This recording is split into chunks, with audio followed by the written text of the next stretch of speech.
চাকরি জাতীয়করণের দাবিতে শাহবাগ মোড় অবরোধ করেছেন সরকারি সব দপ্তর ও অধিদপ্তরের আউটসোর্সিং, দৈনিক মজুরিভিত্তিক এবং প্রকল্পে কর্মরত কর্মচারীরা। শনিবার বেলা 11টার দিকে তারা বিক্ষোভ শুরু করেন, যা পরবর্তী সময়ে রূপ নিয়েছে অবরোধে। ফলে বন্ধ হয়ে যায় শাহবাগ এলাকার যান চলাচল। এতে করে বেশ ভোগান্তিতে পড়েছেন এ পথে চলাচলকারী মানুষজন। এদিকে বাড্ডা গার্লস স্কুল অ্যান্ড কলেজের প্রধান শিক্ষক আব্দুল আল মামুনের পদত্যাগের দাবিতে উত্তর বাড্ডার শিক্ষার্থীরা সড়ক অবরোধ করেছেন। এর ফলে সড়ক যান চলাচল বন্ধ হয়ে গেছে, বিপাকে পড়েছেন সাধারণ মানুষ। প্রত্যক্ষদর্শীরা জানান, শনিবার দুপুর 1টার দিকে উত্তর বাড্ডা ফুটওভার ব্রিজের নিচে নতুন বাজার বসুন্ধরামুখী সড়কে বাড্ডা গার্লস স্কুল অ্যান্ড কলেজের শিক্ষার্থীরা জড়ো হন। এই সময় শিক্ষার্থীরা প্রধান শিক্ষক আব্দুল আল মামুনের পদত্যাগের দাবিতে সড়ক অবরোধ করে আন্দোলন করেন।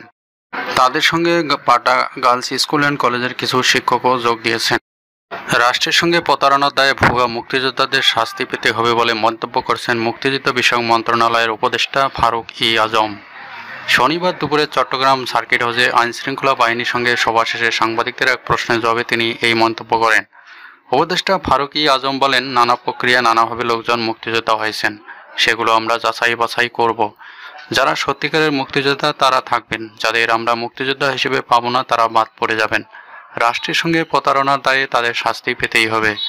ঢাকা মেডিকেল কলেজ হাসপাতালে অবৈধ অ্যাম্বুলেন্স সার্ভিস উচ্ছেদ অভিযান চালিয়েছে হাসপাতাল কর্তৃপক্ষ। শনিবার দুপুর 2:15টার দিকে ঢাকা মেডিকেল কলেজ হাসপাতালের নতুন ভবনের সামনে জরুরি বিভাগের পাশে এবং পুলিশ ক্যাম্পের পাশে অবৈধভাবে দখল করে রাখা অ্যাম্বুলেন্স গ্যারেজ হিসেবে ব্যবহারকারীদের উচ্ছেদ করা হয়। ঢাকা মেডিকেল কলেজ হাসপাতালের পরিচালক ব্রিগেডিয়ার জেনারেল আসাদুজ্জামান বলেন, আমরা একাধিকবার এই অবৈধ অ্যাম্বুলেন্স মালিকদের সতর্ক করেছি যাতে তারা ঢাকা মেডিকেলের বিভিন্ন গুরুত্বপূর্ণ জায়গা গ্যারেজ হিসেবে দখল না করে, কিন্তু আমাদের কথায় তারা কোনো কর্ণপাত করেনি। তাই আজ আমরা সেনাবাহিনীর সদস্যদের সহযোগিতায় এই উচ্ছেদ অভিযান পরিচালনা করছি।